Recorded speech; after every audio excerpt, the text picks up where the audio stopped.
This is a special report from ABC News Digital. Hello everyone, I'm Dan Pfeffler in New York with this ABC News Digital special report. A Friday of rage. That is what pro-Mohamed Morsi supporters are calling today's clashes in Cairo. With the deposed president still in military detention, his supporters took to the streets, storming the 6th of October bridge.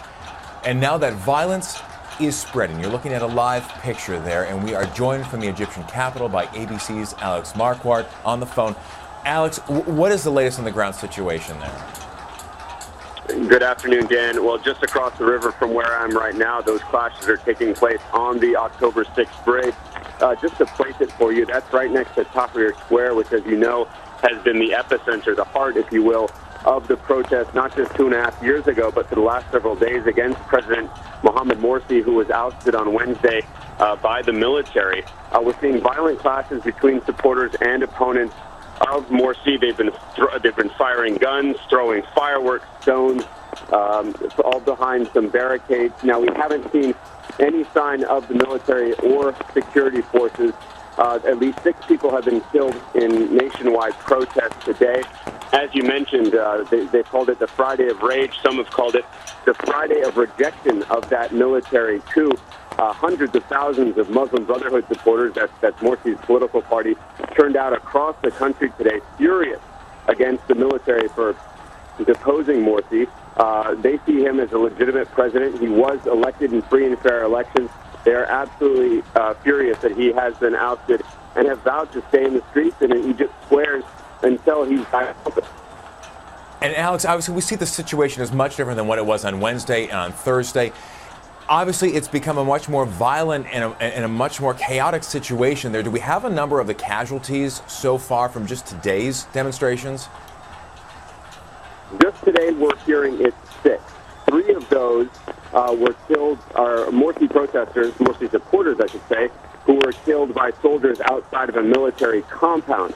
They were protesting at this compound. They were surging forward because they said that Morsi was being held inside that compound. The soldiers opened fire and killed 3 people. As you mentioned, this is the height of the violence that we've seen over the last few days. Wednesday, Thursday were relatively quiet. That's generally how it goes around here because Friday is the first day of the weekend. This is the holy day. So after Friday prayers, people pour out of the mosques, and depending on what the sermon is really at that mosque, we'll see a certain type of behavior. So this was expected. It is a dangerous sign, but it's too early to tell whether this is going to grow, whether this will continue in the coming days. What is the balance in the crowd there? More pro or more anti-Morsi supporters in these clashes? Right now, it looks like it's very much half and half. Until this moment that you're seeing in those live pictures, the protesters on both sides, supporters and opponents of Morsi, have kept very far apart.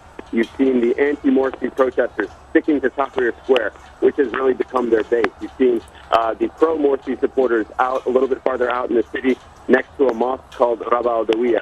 This is the first time we've seen them coming together, and just a few hours ago we started seeing these crowds moving across the October 6th bridge, looking for what looked like a fight, and essentially that's what we've gotten here. So it is a very combustible mix, very dangerous, and it could get extremely violent. Alex, you said the military has not come out with a statement there, but what about the Muslim Brotherhood? Forgive me if I'm asking this question if you had mentioned this earlier, but have they made any kind of a statement about these protests? Absolutely. Just beginning this morning, we spoke with one of the top Muslim Brotherhood officials who said that he was calling for what's called an intifada. It means an uprising, which in English certainly has violent connotations, but they're insisting that they mean it peacefully. So they're calling for an uprising across the country, telling their supporters to stay in the streets, stay in the squares, until Morsi has not only been released, but is back in the presidency. Tonight, the Muslim Brotherhood spiritual leader, one of their very top leaders, who was said to have been arrested but then appeared on stage, he said, "We will sacrifice ourselves for Morsi's freedom." And if you are just joining us, you're looking at a live picture of Egypt there, where clashes have started to intensify just 2 days after President Mohamed Morsi has been deposed by the military there. Alex, I want to ask you, why has the 6th of October bridge become the flashpoint for all of this fighting? Well, this is downtown Cairo. This is right next to Tahrir Square, which is really where it all kicked off 2.5 years ago, when the crowds, the hundreds of thousands of millions really, gathered to depose President Morsi. So since then, that has become the flashpoint, as you say, that has become the epicenter of any sort of protest, any sort of unrest. But until tonight, that has been the site of the anti-Morsi protesters. And so when all this anger swelled today by the pro-Morsi faction coming out and saying, we reject this military coup, it really only made sense for them to come into downtown Cairo to make sure that their voices are heard. They have not made their way onto Tahrir Square. We understand that they are close to the state TV building. Egypt has a state-run media. Earlier this week, just as the military was beginning its takeover, they took over the TV station. So it's a very, not just geographically central area, but it's a very symbolic area as well. The scene looks so much different than what we saw on Wednesday when the president was deposed by the military. When we saw those shots of Tahrir Square, at that time there was a lot of fireworks going on. I mean, hundreds of thousands of people had been packing the square. And just as this is kind of focusing in, you can see some rocks. It looks like maybe some other kind of heavy objects being thrown around. Are people using actual weapons, or is this just kind of like a run and gun, just grab whatever's on the street? It's mostly the grab whatever's on the street. Most of this, what you're seeing, is fireworks, Molotov cocktails, rocks. We have heard some reports of birdshot being fired. There have been a lot of fireworks, as you mentioned, on Tahrir Square, being used mainly in a celebratory fashion. But basically what's happened since Wednesday is that the Muslim Brotherhood's been sitting in sort of stunned silence. Their leadership was decapitated. President Morsi was taken off and arrested. Several other of their leaders were arrested. So they spent the last few days regrouping. And then last night they announced these big protests today. They came out today by the hundreds of thousands, some say by the millions. So they're really asserting themselves, saying right now, we're not going to take this lying down. I know you said that they have not actually reached Tahrir Square, but what about outside of Cairo itself? What, like Nasser City or Alexandria? Has the fighting spread to other parts?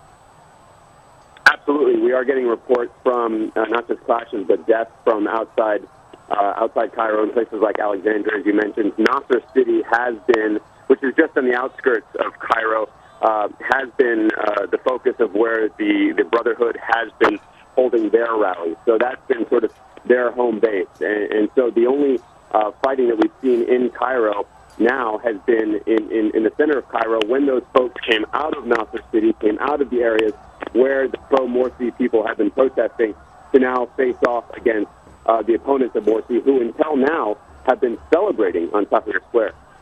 What about the actual size of the protest? I know that you said that for those that are clashing right now, it seems to be kind of evenly split, but the physical, the size of the amount of people, is it about the same or smaller than what it was on Wednesday? It's about the same. And if you look even farther back to Sunday, I mean, Sundays were the biggest protests that we've ever seen in Egyptian history.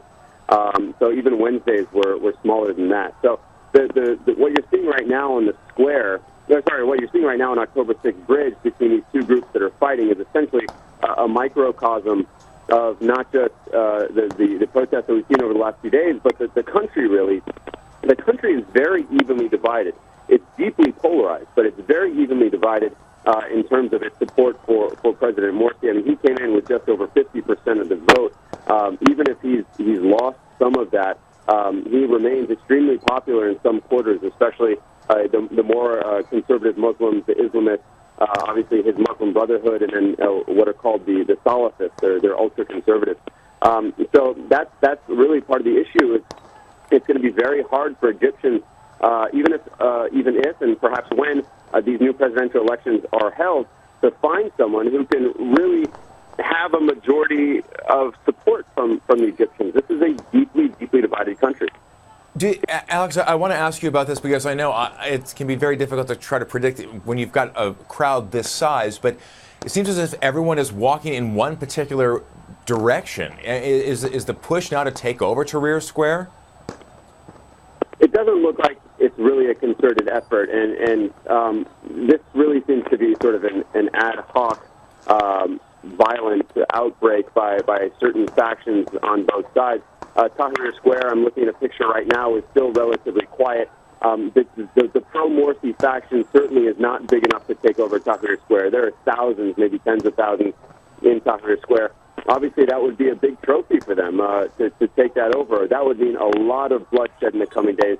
I don't get the feeling that we're there yet. I think for right now, these are mostly young men, teenagers, men in their 20s, who are really venting their frustration because, to be honest, the vast majority of those who we saw today at the Muslim Brotherhood rally have been insistent on the fact that they're going to try and stay as peaceful as possible.